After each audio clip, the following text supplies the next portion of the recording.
Dans Le monde s'effondre, Chinua Achebe raconte comment un ordre ancien, parfaitement rationnel, peut se fissurer, puis s'effondrer. Il en va de même en science. Parfois, c'est la raison elle-même qui donne naissance au chaos. Mais qu'est-ce que le chaos, au juste? Ce n'est pas l'anarchie.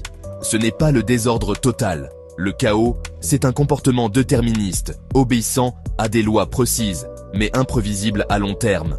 C'est la fameuse sensibilité aux conditions initiales. Changer un chiffre à la 10e décimale et l'univers prend un autre chemin. On appelle qu'à l'effet papillon.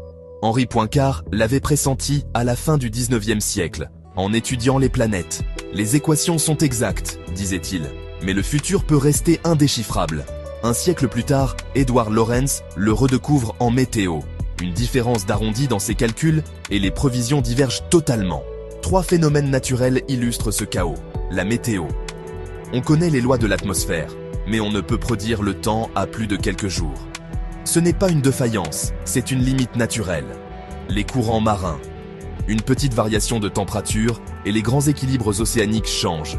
Sans cette variabilité chaotique, la Terre serait probablement inhabitable. Et même le cœur humain.